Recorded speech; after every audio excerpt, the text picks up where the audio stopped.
I'm tickled to death to have that. How many's been here since the very first one today and you're still sticking in here? My gosh.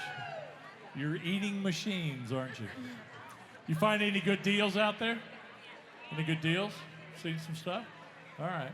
That's good. That makes me happy. I'm your bear on the air, and I am ready to introduce you to an interesting restaurant that's opened here in Paducah. How many of you are aware of gluten? I am not scared of gluten. I'm not scared of cholesterol. Put them in the skillet, I'll fry them both and eat them. I'm not scared. But our next guest, they have opened a vegan restaurant in Paducah, and they're going to prepare a dish, tell you about all their fascinating foods that they have and how they're being gluten-free and offering it to this area. But the first question I have for you, we have Daniel and Gabby from BranchOut, so let's welcome them. The first question I have, do vegans eat animal crackers? You answered that joke already. Well, personally, we only eat the gluten-free ones. Oh, so. gluten-free, okay, all right. Ladies and gentlemen, BranchOut. How are y'all doing today? So today we're going to be making our quinoa nachos with cashew cheese. It's the most popular item that we sell at our restaurant, and you might have seen it. We've done a few different events throughout town, and we've had this item, and we want you guys to try it. It's not so scary when something's on a tortilla chip. So what we're going to do today is the quinoa meat, which isn't actually meat, big surprise. But it uses quite a few items, and when we're done, you can come and pick up a recipe if you guys would like to try to make it at home. So I'm going to turn this on. Aha. You want to discuss? Yeah, so when we started out with this quinoa mixture, we used to make it a lot at home, definitely when we first became vegetarian about 7 years ago. And you can use it for a lot of different things. I mean, we use it for tacos at our store and nachos, but we also use it for taco salads, things like same thing you would do with any kind of taco ground beef mixture. Yeah, you can put it in a wrap as well. It's actually pretty good cold. But first I put about a tablespoon of oil in a pot. And this is caramelized onions. Now, I didn't want to be here and do that for 20 minutes, 40 minutes. But caramelized onions, you basically do it at a low temperature until they get nice and sweet. And that's where a lot of flavor comes out in this dish. So I'm going to put these in the pan, because I'd be here for 40 minutes if I didn't do this ahead of time. So this is about 2 onions that I diced and put in a pan for about 30 to 40 minutes. Now, you can put it in there and go and do something else, chop vegetables, do something.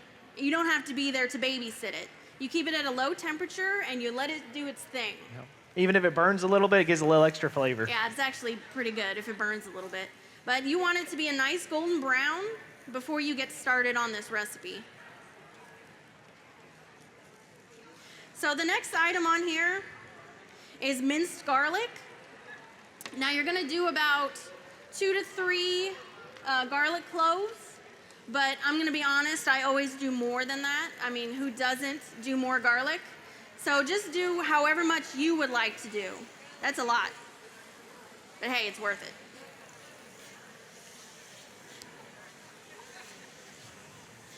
So you're just going to saute this until the garlic starts to warm up and brown a little bit.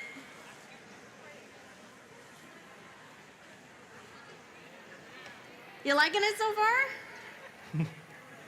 You guys in the back will get some, I promise.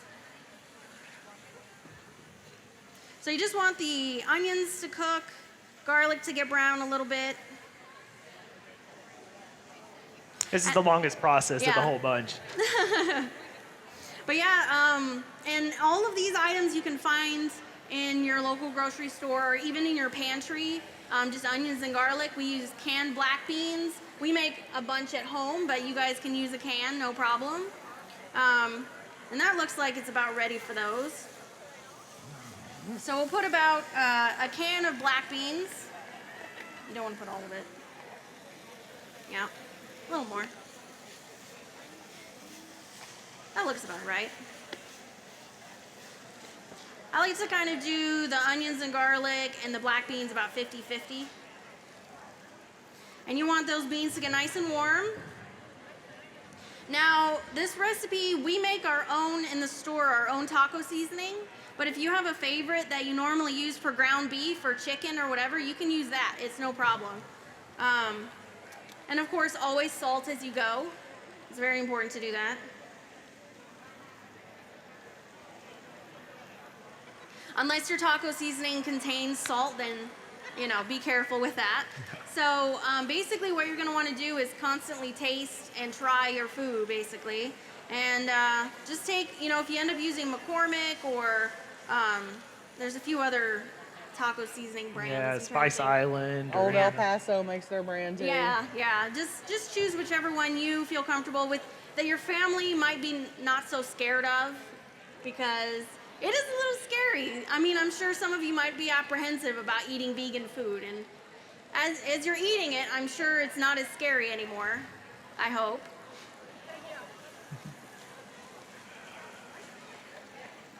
All right, so what you're going to want to do now that the black beans are all warm, you're going to add your favorite taco seasoning. Just depends on however much you want in there. And I add a little bit of veggie broth, or you can put water in it. Do you ever make your own vegetable stock? It depends. Normally with how much veggie broth we go through, I don't have that kind of time. Gotcha. But it is pretty easy to make your own if you're just making it for family or friends. Whenever you're doing vegetables, cutting onions, keep the skins in your freezer, carrot tops, anything that you can throw in that veggie stock. It'll save you money if you're doing smaller amounts. Me, I go through so much. And you just want it to thicken up here.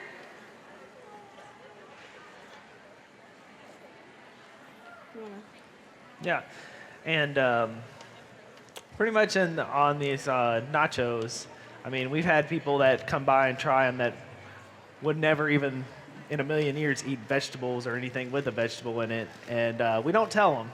And then as soon as they find out, like, hey, these are pretty good. Like, oh, yeah, do you realize you just ate something that had no meat in it?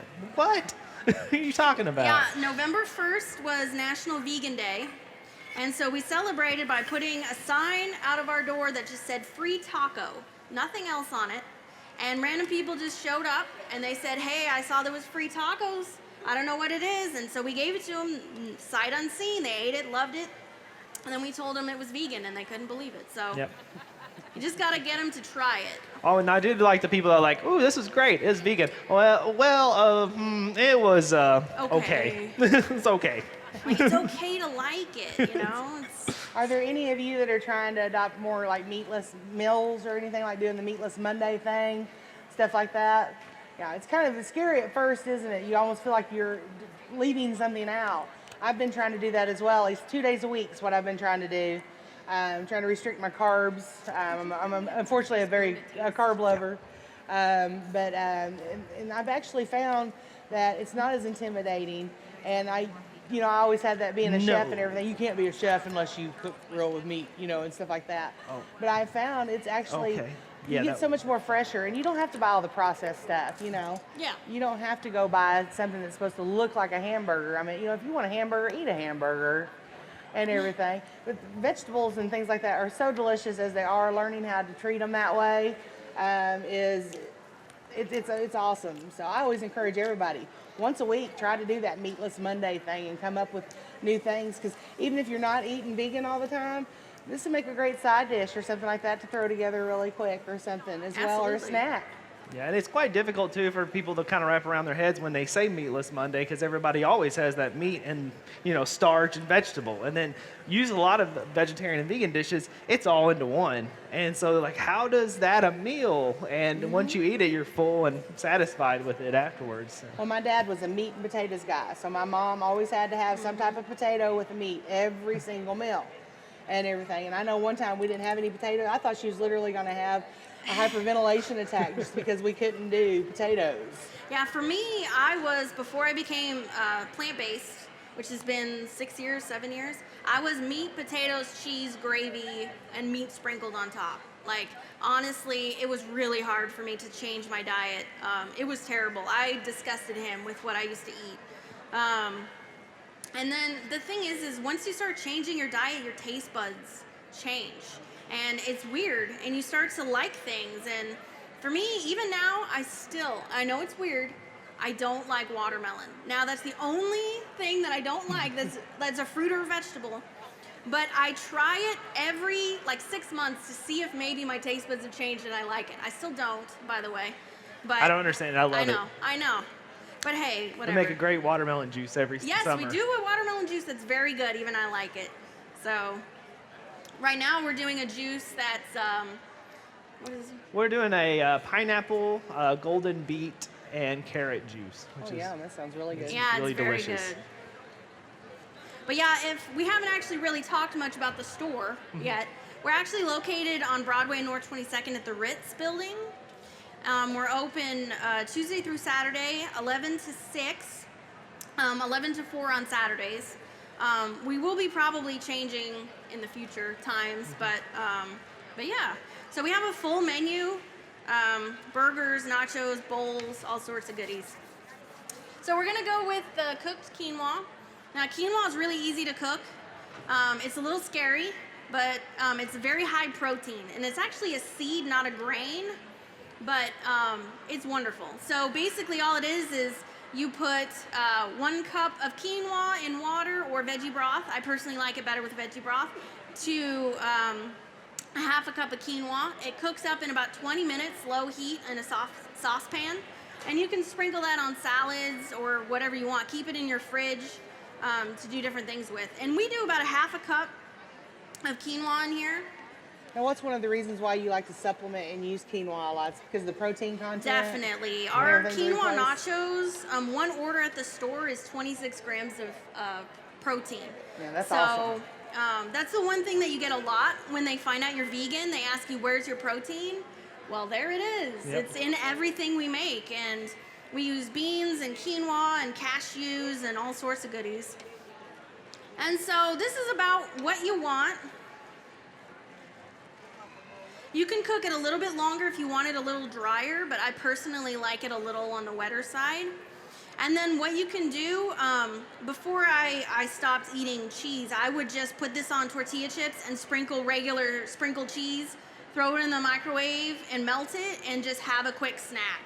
So Yeah, whatever, so if you're a vegetarian and not vegan, or Yeah. trying to, don't really mind the dairy, you can still throw cheese on top of it. It's still and just delicious. throw this in your fridge and have it on whenever you get hungry and you don't make a bad decision and reach for something you shouldn't. It'll make So, a good wrap as well too, wouldn't it? With just Yeah, some cheese, definitely. some, yeah, onions and so that's about it for the quinoa meat. It's really easy, as long as you do the caramelized onions, which is the thing that takes a little while. But it's easy to do. And if you would be interested in trying this out at home, we have recipes up here. Ooh. Sorry. That you can come and pick up before you leave. But my husband is going to teach you guys how to do the cashew cheese, which is really simple as well. So- Yeah, so a lot of times people will come in, they're like, oh, what's the cheese? I'm kind of scared of that. And I'm like, oh, it's cashews. Cashews are great. I'm like, I don't know how I feel about that in cheese. And is it difficult? No, it's super easy to make. If she lets me make it, it's super easy because I can hardly make anything. So all you got to do, I make everything with a blender because, like I said, I don't cook. I just blend. Yep. Um, And you- food processors. Yes, food processors. All you need, as I spill this everywhere, all you need is a cup and a half of cashews. But what you need to do with these cashews is you can't just throw them straight in. You got to let them soak overnight. And you have to make sure they're unsalted, plain cashews. They're often labeled as raw cashews. They're not legitimately raw, but they haven't been toasted or salted. And so what you can do with these cashews is if you aren't in a hurry, you can just soak them overnight, put about an inch worth of water over it, put it in your fridge, and then you can take them out when you need them. Or if you are in a hurry, just pour boiling water over them, and in 30 minutes, they'll be ready to go. And so probably the only really kind of interesting ingredient that we have that's not used on a normal basis is nutritional yeast. So this is kind of what gives this cheesy flavor here. It's actually the best way for vegans to get their B12. If you have issues with B12 absorption, this is a really good product to use. You can sprinkle it on popcorn. You can put it in gravy. It makes a really nice umami flavor. But it's basically what vegans use for that cheesy flavor in different things. So you can get it at basically any grocery store. You might be familiar with the brand Bragg's. They also do apple cider vinegar that a lot of people use in cooking. The amino acids. Yep. Yeah, exactly. So this is pretty easy to find now. And all you gotta do is like for one batch is just 3 tablespoons. Anybody use this or anything for their B12 supplement? This is great for a popcorn. The best for definitely. popcorn. It's so good on popcorn. And then all we do is we put a little bit of black pepper in there. We usually put about I'm trying to think now. I used to have it all in front of me. You can just sprinkle it. No, this is black pepper for this. Yeah. We actually put a little cumin. There you go. Thank you. Normally, if it's a normal cumin, we put in about a teaspoon on that. But this one's a little more powerful. And depending on how spicy you want it, is depending on how much chili powder you want in there. So I put in a little more in mine, but about a half of I would say an eighth of a teaspoon is about right on that. Then we put in a half a teaspoon of garlic powder. And more if you do like a little bit more garlic. And then the biggest thing on this nacho cashew cheese is the chipotle and adobo. So a lot of times you can find them in the can, just like this. Pop it in. We end up making our own. That's a long process. Oh yeah, if you want to put it under the. I'm a little farther over, but it's just a can of chipotle adobo. You can toss that in there. You can find it in the Mexican section at any grocery store, and it's basically smoked chipotles, which is smoked jalapenos. They're not very spicy; they're more smoky, and it's a good way to get a nice smoky flavor in your food without the heat. So if you're not a big fan of heat, the sauce in this will give it that smoky flavor without the heat. If you do like the spice, just take a whole pepper out and put it in there. Yeah, like I'm gonna do right now. Did you all know that chipotle was actually a smoked jalapeno is what it was? And they are delicious, super delicious. Mm-hmm. And you can get these cans for like 69 cents 60, yeah, in 69. the Mexican restaurant area. I'm gonna borrow this water. Here, I'll put it right here. Oh, you already got it. She Hey. run behind you and set you up. Yeah. So all you got to do is you put in a cup of hot water. That way it helps blend it all together. And then, you can do this in a regular blender or thing. But if you have a Vitamix or a Blendtec or any of the higher processed ones, it will blow right through it and make a nice cheese sauce here. So go ahead. Normally it doesn't even really matter which one you choose. You just use like a smoothie. And as it's super loud here. Yeah, it's not too loud, but anyway, you can put this on everything.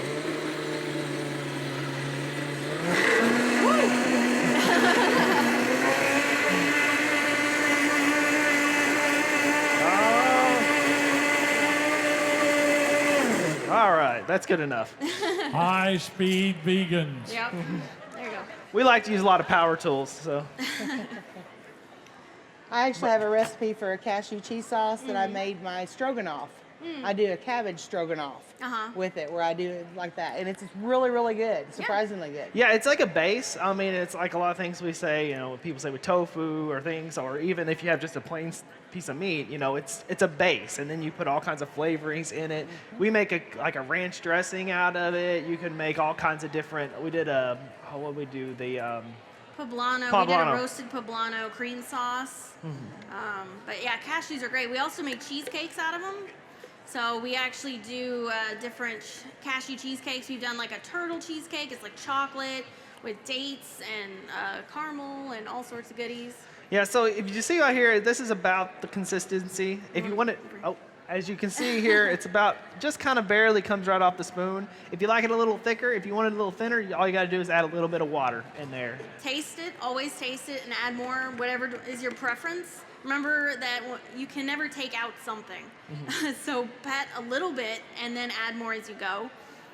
But the one way we can sometimes fix that is adding more cashews in case it's too spicy. Sometimes that always helps. So, but yeah, I think, then basically what you do is you put this on whatever, put your cashew cheese. The items that you guys ate, we had fresh pico de gallo that we make in store, but you can get pico de gallo at Banks or your favorite salsa, and then fresh guacamole, or you can just put avocados on it, and there you go. That's the meal that is Quick and easy. yeah, very quick and easy. So, but thank you guys for trying it. I hope you guys liked it. But we like to talk a little. Oh, you had a question? I'm coming. Oh, Bear's on his way. he's sleeping on the job. You know. Who had a question? Oh, they're always in the back. We forgot to put lime. This better be a good question. All right, amazing question. Ready? This is really loud. Nutritional yeast. What part of the grocery do you find that in? Normally, like the health food area. So, like, It's in example the our- natural section. Yeah, like say for example, if Kroger, or if you would go into the section, there's the produce, and then you turn, it's normally right near the produce. In the organic section. Yeah. So, Yeah, check Banks Market too. definitely. Yeah, Banks I mean, Market, they have usually that. each one of these bottles they usually run between $4 to $7 is usually around. But it'll last you a long time. As you saw with this whole thing of cheese sauce, we used a tablespoon and a half. So Yeah. Anybody else have a question? Yeah. Hold on, here it comes. You're going to ask a coming. question, you got to talk in the microphone. It's the rules. Hi, what's your name? You have no name? All right. Agnes is here. Agnes, what's your question? I want to know about the meat. What do you call it? The meat? The quinoa meat? Quinoa meat. Yeah. Quinoa meat. Oh, that's not the question. Okay. How long? You said you could just put it in the refrigerator Yeah. and pull it out. About how long will that keep it? I'd say probably about a week is about at most. Yeah, I mean, I used to make a huge batch before I opened the store, and I would just eat it randomly and throw it in the microwave or throw it in a pan or whatever I needed it as quickly as possible. It's even decent cold if you need to throw it in a wrap and you're out the door. So I'd make a big batch of it in a container and just keep eating off of it for the week. Plus, you don't have to skin the quinoas. That's true. The quinoa won't cry when you eat it. That's right. That's right. Anybody else with a question? Oh, way over there. You guys are playing a game with me. Making you do your workout. Yeah. This better be good too, sister.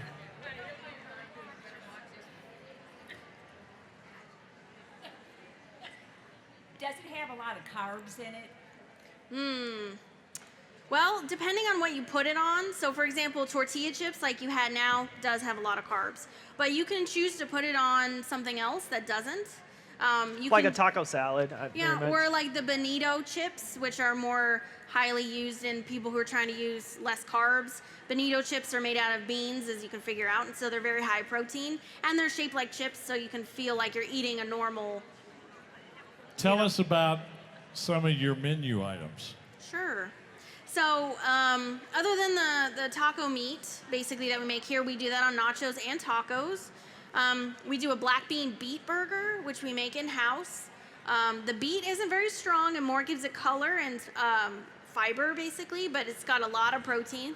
We make all our own bread, which everything is gluten-free. So if you know anybody who might have a gluten allergy or who's celiac, they're completely safe eating in our kitchen. There's no cross-contamination. And we make bread 2 to 3 times a week. And it's pretty good. I mean, even people who, most of the time I'm sure you've had gluten-free food that wasn't all that great. And we really try and strive to get people who don't normally eat this way to enjoy it. So it takes a lot of effort to do that. We also do a Beyond Burger, which is the closest a vegetarian can get to a meat burger. It's one you might have seen online where it's the bleeding vegetarian burger. And it tastes as close as you can to a meat burger. So you can put vegan cheese on it or avocado and the whole fixins, and it tastes like a burger. And that's normally, if you bring your husbands and they don't want to eat this way, you give them that burger and they'll be fine. So, And the good thing is it's no cholesterol. yeah, it's no cholesterol. So we have a lot of people who want burgers, but they have high cholesterol. That is a good way to get them to have that taste, sensation, high protein, meat flavor without the cholesterol. We also do a couple of bowls. We do our Mediterranean falafel bowl. Falafels are basically fresh herbs and chickpeas that are made into a small cake, and they're lightly fried. And then we put that on rice and lentils, roasted cauliflower, pickled cabbage, cucumbers, and a red pepper tahini sauce. We also do a Korean bibimbap bowl, which is quite a mouthful. But that's got lots of vegetables. It's nice and spicy if you really like that kind of thing. Let's see, what else do we do? We do a veggie ball sub, which is as close as you can get to like a meatball sub, but it actually hides a lot of vegetables in there. So there's sweet potatoes and kale and quinoa and all sorts of goodies in there. And we actually have a kid's meatball pasta that they can eat it, and they're eating their vegetables without knowing it. So, Don't ever tell them either. Yes, exactly. Oh, we got some questions. Oh, holler. What's your question? We do about 50%. We have a list of a lot of the organic stuff we use.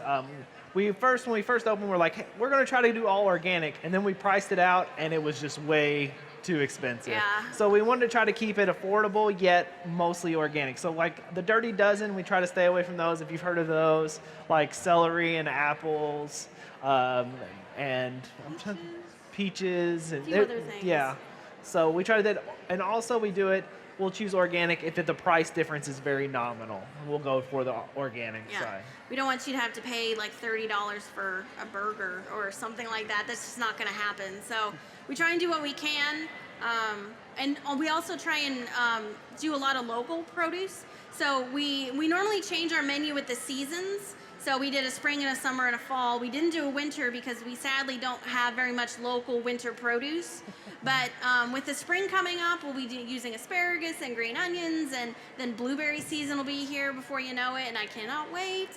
And so we try and work with a lot of local farmers. During the fall, we ended up doing pumpkin pie and pumpkin cheesecake from pumpkin that's made here in Paducah. The cashews we make not the cashews, the pecans we use in our donuts and cheesecakes, those are from Kevel. And so we try and do whatever we can to support farmers and for you guys to enjoy the freshest produce you can get around here. So One thing I always try to encourage people, make sure like on the organic, thing that's going on, do some research on that to understand exactly what that means and stuff. I'm ambassador chef for Nielsen Massey Vanillas, and they have an organic line, they have fair trade line and all that. But the simple thing is like the one plantation that they buy their vanilla beans on, they've got 10 acres that they have had to pay a fortune to be considered organic. So they have to pay to the government to be considered organic. They've got another 60 acres that they can't afford to buy, that they treat the same way, that it truly is organic. It's just not certified, but they don't have to pay that amount.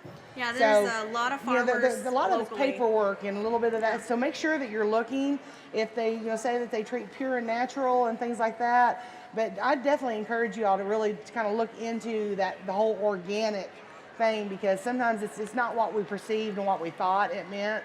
Because the beans, okay, I'm buying a bottle of vanilla beans that says certified organic, and I'm paying for a little bitty 4-ounce bottle, I'm paying $40 for it, when I'm getting just like 10 foot over from this other 60-acre plantation area, I'm getting for 10.